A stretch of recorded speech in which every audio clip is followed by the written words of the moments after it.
नमस्ते दोस्तों, मैं रोहित आप सभी का स्वागत करता हूं हमारे प्यारे से यूट्यूब चैनल लर्न विद पढ़ाकू में। जैसा कि हमने पिछले वीडियो में पॉलिटिक क्या होती है और कॉन्स्टिट्यूशन किसे कहते हैं उस पर बात किया था।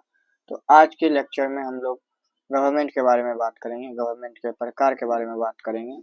तो मेरा सवाल आपसे यही है कि कभी आपने यह सोचा है कि कोई भी देश होता है उसमें महाराजा होते हैं, कहीं कहीं पे लोग अपना जो नेता है खुद चुनते हैं, और कुछ सरकारें बोलने की आज़ादी भी देती है और कुछ सरकारें बहुत चीज़ पे कंट्रोल भी कर सकती है। तो इसका क्या मतलब, क्यों ऐसा होता है? इसका मतलब यही है, इसके इसलिए होता है क्योंकि वहाँ पे अलग अलग प्रकार के गवर्नमेंट होते हैं। अलग अलग प्रकार के हर एक देश में अपना गवर्नमेंट होता है, उसका अलग प्रकार कहीं कहीं किसी गवर्नमेंट में राजा महाराजा राज करते हैं, कहीं पे वो कहीं पे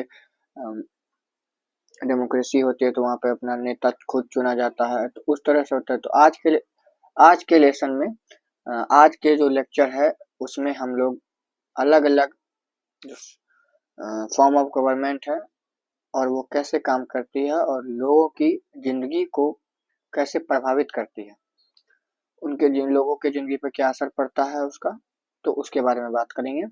तो चलिए आज की क्लास को बिना समय गवाए स्टार्ट करते हैं। तो क्लास को स्टार्ट करने से पहले तो आज हम लोग क्या क्या पढ़ेंगे उसके बारे में जान लेते हैं। तो आज हम पढ़ेंगे गवर्नमेंट किसे कहते हैं, गवर्नमेंट किसे कहते हैं, उनके प्रकार के बारे में, और गवर्नमेंट क्यों मैटर करता है उसके बारे में जानेंगे। तो हम लोग को फॉर्म गवर्नमेंट के प्रकार को जानने से पहले यह जानना बहुत अति आवश्यक है कि गवर्नमेंट यानी सरकार होती क्या है, सरकार होता क्या है। क्योंकि हर देश में एक व्यवस्था होती है जो कानून बनाती है, उसके उन्हें लागू करती है और लोगों की सुरक्षा का ध्यान देती है। लेकिन सरकार हर एक जगह सरकार एक जैसी भी नहीं होती है। तो उससे पहले हम लोग गवर्नमेंट के बारे में जान लेते हैं, गवर्नमेंट होता क्या है। गवर्नमेंट एक सिस्टम है या बोलिए ग्रुप ऑफ पीपल है जिसके अंदर में रिस्पॉन्सिबिलिटी रहता है, किसका, जो कंट्री है उसको गवर्न करने का रिस्पॉन्सिबिलिटी रहता है। इनका काम रहता है लॉ बनाना, पॉलिसीज इम्प्लीमेंट करना और ऑर्डर को मेंटेन करना, जो वहाँ पे किस तरह से सब चीज चल रहा है उसको देख रेख करना, और सिटीजन के राइट्स को प्रोटेक्ट करना।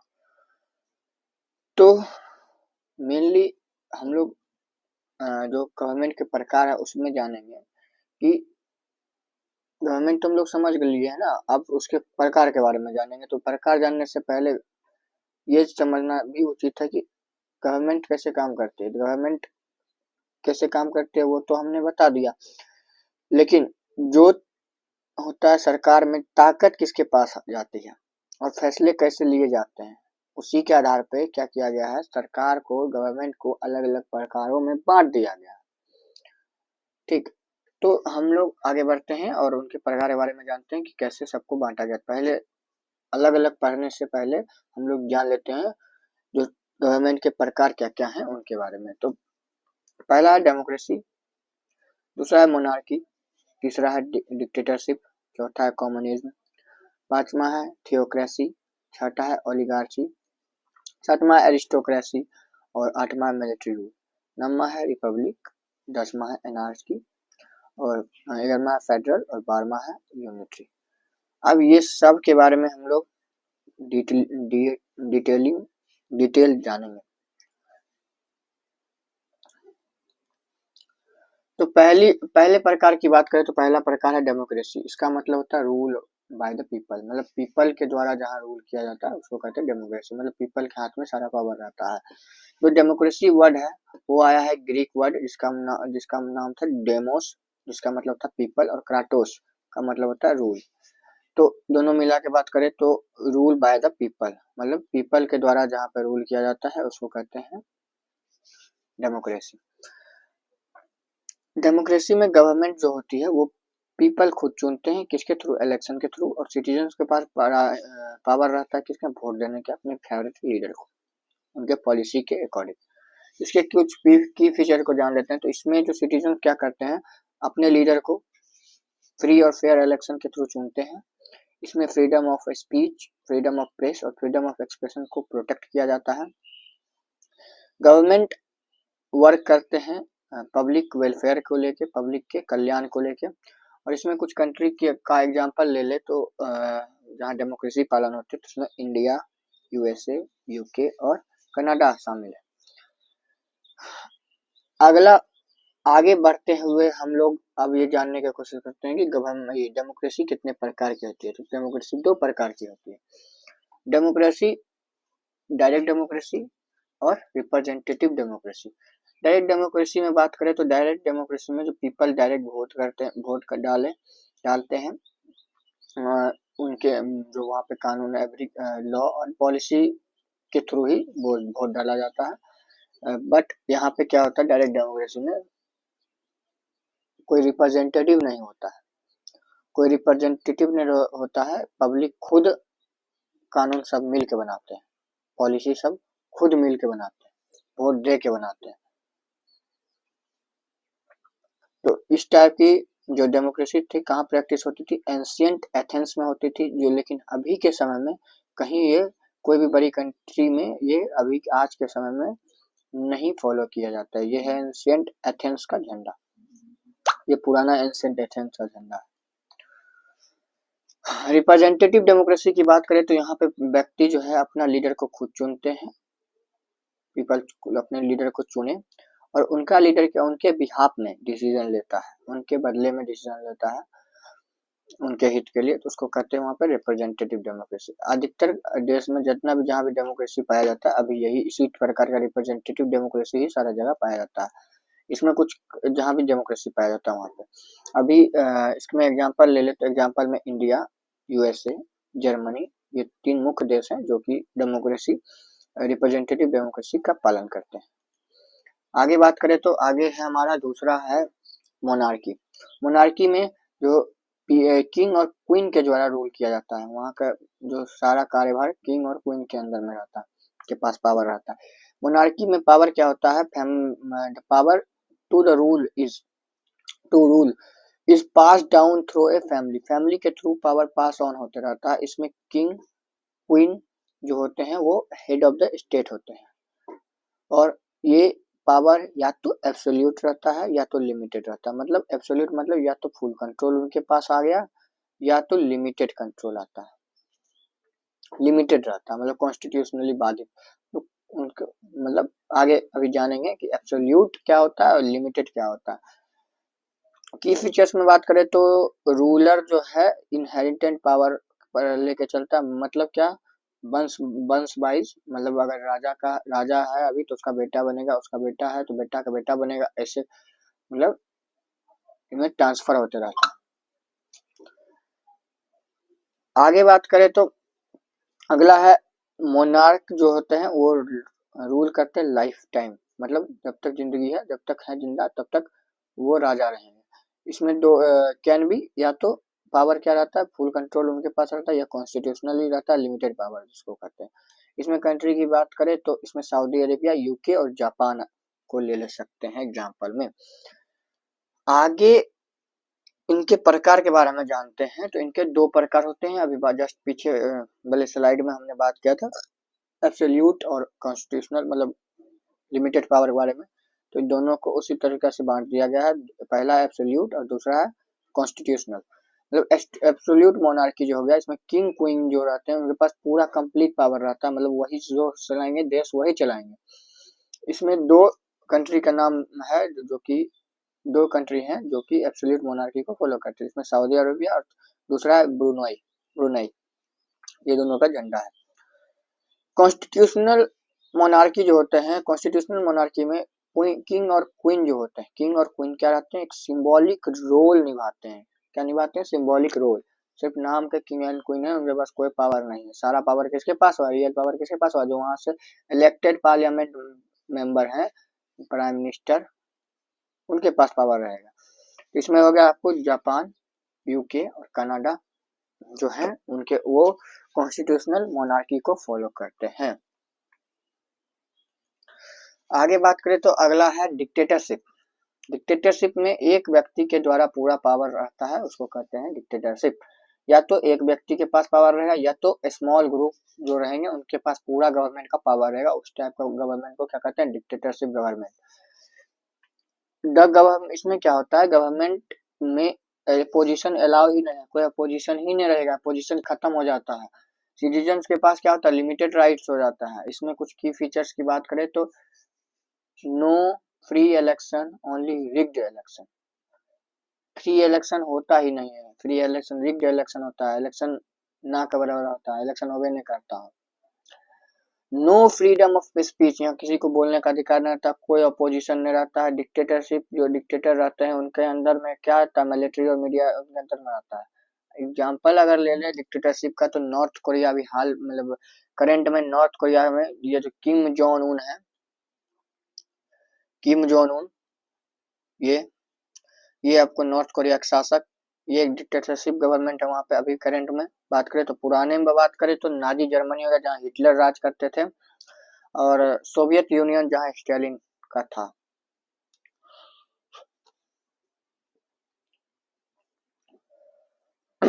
अब आगे बात करें तो अगला है आपको कम्युनिज्म। कम्युनिज्म में क्या होता है? गवर्नमेंट सारा चीज ऑन खुद करती है, मतलब सारा चीज गवर्नमेंट के अंदर में आता है।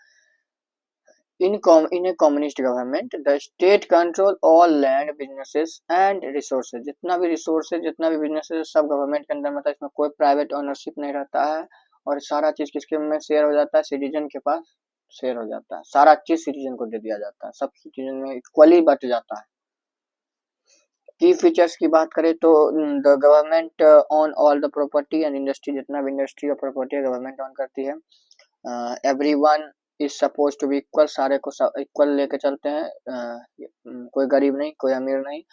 The government control education, government के अंदर में एजुकेशन का कंट्रोल रहता है। हेल्थ केयर और इकोनॉमी किसके कंट्रोल में आता है? गवर्नमेंट कंट्रोल में आता है। कोई प्राइवेट कंपनी यहाँ नहीं रहती है, सारा स्टेट ऑन रहता है, सारे स्टेट के अंदर में ही कंपनी चलती है। एग्जाम्पल की बात करें तो इसमें चाइना हो गया जो अभी हाल फिलहाल कम्युनिस्ट गवर्नमेंट है इसका। क्यूबा हो गया, क्यूबा में बिजनेस और मीडिया जो है, क्यूबा की बिजनेसेस और मीडिया किसके कंट्रोल में रहता है? स्टेट ऑन रहता है, गवर्नमेंट के कंट्रोल में आता है। सोवियत यूनियन जब तक था 1991 से पहले जो सोवियत यूनियन था यूएसएसआर, वो भी कम्युनिज्म ही गवर्नमेंट था वहां पे। कम्युनिज्म जो है बेस्ड है किनके आइडिया पे? कार्ल मार्क्स को। इनको बोला जाता है father of communism. Father of communism उनका ये बिलीव करते थे वेल्थ जो भी है सारा सिटीजन में शेयर इक्वली होना चाहिए।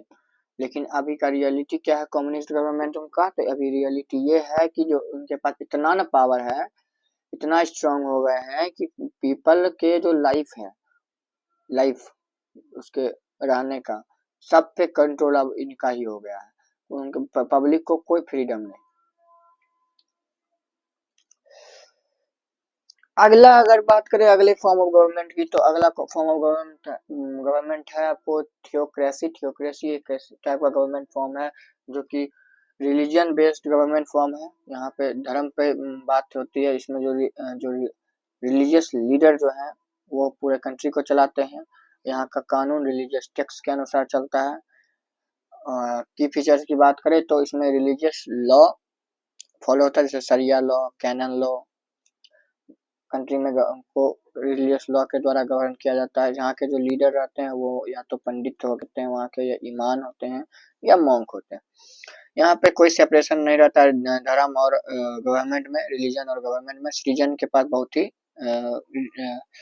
मतलब सिटीजन जो भी होते हैं उनको रिलीजियस रूल को पालन करना पड़ेगा।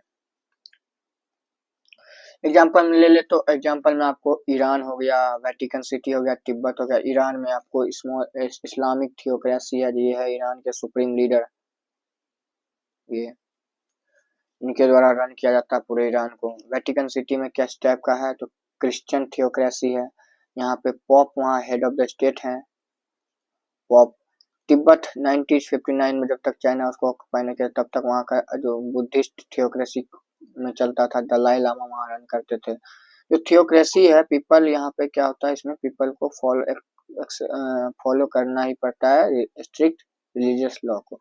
लेकिन कभी कभी क्या होता है, some time there is less freedom of the for people who follow different religion. अगर कोई दूसरे धर्म को अगर अगर कोई दूसरे धर्म को पालन करता है,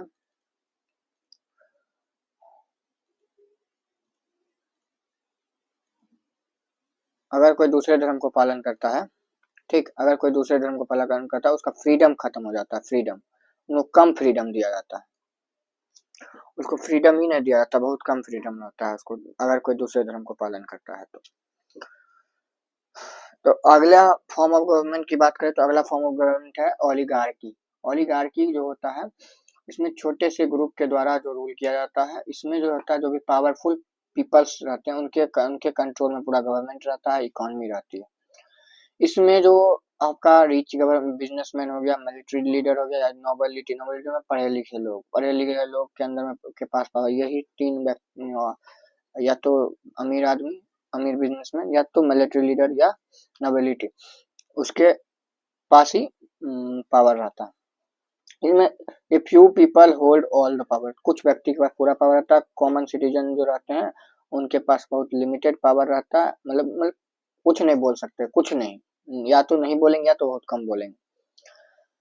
पावर इज ऑफन इनहेरिटेड और गेन थ्रू मनी, पावर जो होता है पूर्वज या तो वंश वाइज ट्रांसफर होते जाएगा, या तो पैसा के द्वारा पावर ले लिया जाता है इसमें।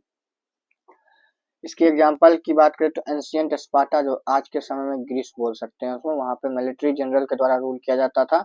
रसिया जो पारसी ओलिगार्किक है, मतलब रिच बिजनेसमैन इन्फ्लुएंस पॉलिटिक्स वहां पे होता है, वहां पे जो वहां के बिजनेसमैन है उनका पॉलिटिक्स में इन्फ्लुएंस रहता है। साउथ अफ्रीका जो था वो अपार्थाइड के समय में स्मॉल व्हाइट माइनॉरिटी के द्वारा गवर्नमेंट वहां पे कंट्रोल किया जाता था।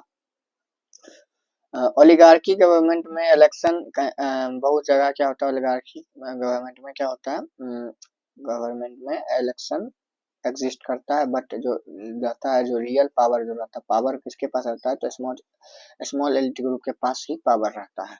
मतलब सजा समझ लीजिए कि डमी गवर्नमेंट को बैठा दिया गया। आगे बात करें तो आगे है एरिस्टोक्रेसी। एरिस्टोक्रेसी जो होता है, aristocracy rule by the nobles के द्वारा रूल किया जाने को कहते हैं aristocracy.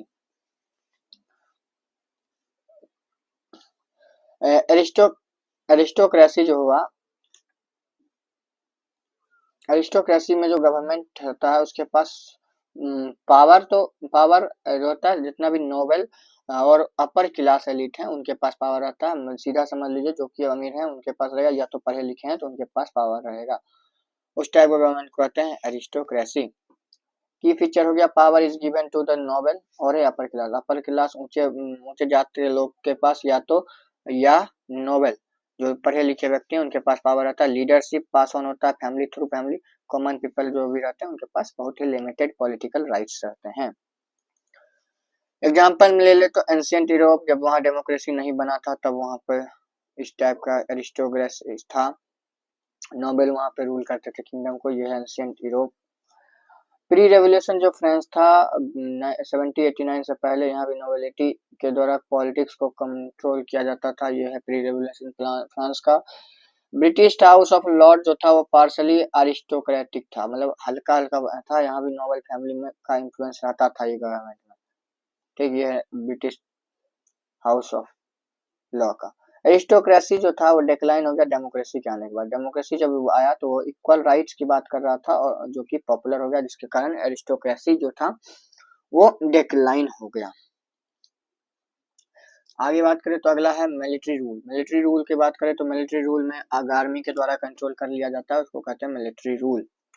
In military rule the army take control the government usually after overthrowing the civilian government. जो सिविलियन गवर्नमेंट रहती है उसको हटा के आर्मी बैठ जाता है आर्मी के द्वारा कंट्रोल किया जाता है उसको कहते हैं मिलिट्री रूल। इसमें कोई इलेक्शन नहीं होता है, इसमें ज़्यादा से जितना भी डिसीजन है वो मिलिट्री लीडर लेते हैं, जितना भी डिसीजन है इसको। और जब ये कब आता है, जब कूप कर लिया जाता है मिलिट्री, मतलब समझिए मिलिट्री टेक ओवर कर लिया जाता है, तब इसमें सिटीजन के पास को बहुत लिमिटेड फ्रीडम और उसके बहुत ही लिमिटेड राइट्स रहते हैं। एग्जाम्पल में बात करें तो अपना सबसे मेन एग्जाम्पल पाकिस्तान को ले लीजिए, बगल के पड़ोसी देश है, यहाँ पे आए दिन ही मिलिट्री कूप होते रहता है, बराबर ही मिलिट्री कूप होता है। हाल फिलहाल भी मिलिट्री कूप यहाँ पे हुआ था, मल्टीपल मिलिट्री कूप हो चुका है। 2021 के समय में मिलिट्री टेक ओवर किया गया था म्यांमार में, और इजिप्ट में भी मिलिट्री लीड गवर्नमेंट हुआ था 2013 में। अभी हाल फिलहाल बांग्लादेश को भी मिलिट्री कूप किया गया था, फिर वहां शायद गवर्नमेंट बैठ गया है। In military rule, the army justified control by the claiming the civilian government are weak or corrupt। या तो आर्मी को लगेगा कि उनके जो गवर्नमेंट है वीक हो गया या करप्ट हो गया, तो वो वहाँ पे मिलिट्री रूल आ जाता है, लग जाता है, मतलब आर्मी टेक ओवर कर लेता है। रिपब्लिक की बात करें, अगला है रिपब्लिक। रिपब्लिक जो है, रिपब्लिक एक प्रकार ऑफ डेमोक्रेसी ही है। इसमें भी अपना रिप्रेजेंटेटिव को खुद चुनते हैं, हेड ऑफ द स्टेट को खुद चुनते हैं, जो यहाँ पे रूल ऑफ लॉ होता है वो सुप्रीम होता है। एग्जाम्पल में फ्रांस, इंडिया, यूएसए को ले लीजिए। एनार्की में होता है क्या, एनार्की अगला फॉर्म है एनार्की। एनार्की जो है उसमें गवर्नमेंट नहीं रहती है, गवर्नमेंट होती ही नहीं है, गवर्नमेंट खत्म हो जाती है। Anarchy is a situation where there is no government, no rule, no order. कोई देख रेख करने के लिए नहीं, इसमें मतलब नहीं गवर्नमेंट, कोई लीडरशिप नहीं, नो लॉ, नो पुलिस। इसका रिजल्ट क्या होता है, वायलेंस और कियोस होते रहता है, आए दिन वहाँ दंगा फसाद प्रोटेस्ट होते रहता है। एग्जाम्पल में ले लीजिए सोमालिया। सोमालिया में 1990 में वहाँ पे स्टेबल गवर्नमेंट नहीं था कुछ सालों तक, तो वहाँ पे भी एनार्की लगा हुआ था। लीबिया में गादाफी जब मरे थे 2011 में, तो वहाँ पे मल्टीपल वार लॉर्ड जो थे, मतलब मल्टीपल ग्रुप्स जो थे, उनमें कंट्रोल को लेके सिविल वार हो गया था, उस टाइप का वहाँ पे एनार्की ही हो गया था। एनार्की एक ऐसा डेंजरस सिचुएशन है जब कोई अथॉरिटी नहीं रहता है मेंटेन पीस को मेंटेन करने के लिए और क्राइम को कंट्रोल करने के लिए, लॉ चलाने के लिए। बहुत ही डेंजरस है एनार्की। अगले आगे बात करें तो फेडरल गवर्नमेंट। फेडरल गवर्नमेंट में डिवाइड पावर रहता है सेंट्रल और स्टेट गवर्नमेंट में। इसमें सेंट्रल के पास अलग पावर रहता है, स्टेट के पास अलग पावर रहता है लॉ बनाने के लिए। एग्जाम्पल की बात करें तो इसमें इंडिया, यूएसए, जर्मनी आ जाता है। आगे बात करें तो आगे है यूनिटरी गवर्नमेंट। यूनिटरी गवर्नमेंट जो हो गया, इसमें क्या होता है, सारा पावर सेंट्रल गवर्नमेंट के पास आ जाता है, जितना पावर रहता है सब सेंट्रल गवर्नमेंट के पास रहता है। सेंट्रल जो बनाएगा उसको स्टेट को भी फॉलो करना पड़ेगा। इसमें एग्जांपल ले ले तो फ्रांस, चाइना और यूके आ जाता है। तो फॉर्म ऑफ गवर्नमेंट यहीं तक था। अब हम लोग ये जानने की कोशिश करते हैं कि गवर्नमेंट क्यों मैटर करता है। तो अच्छी सरकार क्या होती है, अच्छी सरकार शांति और विकास लाती है, वहां पे डेवलपमेंट और पीस को लाएगी। लेकिन जबकि अगर बुरा सरकार हो, सरकार ठीक तरह से काम नहीं करता, तो वहाँ बेरोजगारी आ जाएगा, अनएम्प्लॉयमेंट, समस्या बढ़ते चले जाएगी। तो हम लोग जो अलग अलग गवर्नमेंट सिस्टम पढ़े, तो उसका असर क्या होता है, लोगों की जिंदगी पे अलग तरीके से पड़ता है। वहाँ के गवर्नमेंट के हिसाब से लोगों की जिंदगी पर उनका असर अलग अलग तरीका से। कुछ जो की पॉइंट्स बोलिएगा जो कि गवर्नमेंट को फॉलो करना चाहिए अच्छी गवर्नमेंट बनने के लिए। तो पहला है प्रोटेक्ट सिटीजन राइट, दूसरा है लॉ एंड ऑर्डर को इंश्योर करना, और तीसरा है मैनेज इकोनॉमी और रिसोर्स और इकोनॉमी को मैनेज करके चलना, और प्रोवाइड पब्लिक सर्विस, एजुकेशन और हेल्थ केयर को प्रोवाइड करना। आई होप कि आपको वीडियो अच्छा लगा होगा, और आप अगर यहाँ तक आए हैं तो हम लोग बात करें तो आज एक सवाल का अपना ओपिनियन रखते जाइएगा इस वीडियो पे कि आपको किस प्रकार की गवर्नमेंट अच्छी लगी, बेस्ट लगता है और क्यों लगता है, क्योंकि आपका ओपिनियन बहुत मैटर करता है। तो आज हम लोग जाने हैं बहुत प्रकार गवर्नमेंट के। तो हर सिस्टम में अपने फायदा और नुकसान होता है, अपना उसका एडवांटेज एडवांटेज होता है हर एक गवर्नमेंट का। तो लेकिन क्या हुआ अभी तक, मेरा ओपिनियन की बात करें तो हम अभी तक देखे हैं डेमोक्रेसी सबसे बेहतरीन है, क्योंकि डेमोक्रेसी क्या होता है कि लोगों को अधिकार और उसके स्वतंत्रता का रक्षा करता है, तो इसलिए वो बहुत अच्छा है हमको लगा। इसी प्रकार से आप भी अपना राय रखिएगा कमेंट बॉक्स में कि आपको किस प्रकार की गवर्नमेंट अच्छा लगा और क्यों लगा, जैसे मैंने रखा। तो अगर आपको कोई डाउट्स, कोई भी क्यूरी रहा, कोई भी प्रॉब्लम, कमेंट कीजिए, आपका हर एक डाउट को क्लियर किया जाएगा वहाँ पे। तो आज का वीडियो हम यहीं पे रखना चाहेंगे। आपको अगर वीडियो अच्छा लगा तो एक लाइक और हमारे यूट्यूब पेज को सब्सक्राइब कीजिए। ये है हमारा टेलीग्राम पेज, यहाँ पे आपको इस क्लास को रिलेटेड पीपीटी फॉर्म में इस क्लास को मिल जाएगा वहाँ पे। हमारा इंस्टाग्राम पेज और ये फेसबुक पेज को भी फॉलो करें। तो अगर आपको इस तरह का डेली कंटेंट आपको रेगुलर बेसिस पे चाहिए तो हमारे साथ जुड़े रहें। और आज की क्लास को हम लोग यहीं समाप्त करते हैं, मिलते हैं अगले क्लास में। Thank you.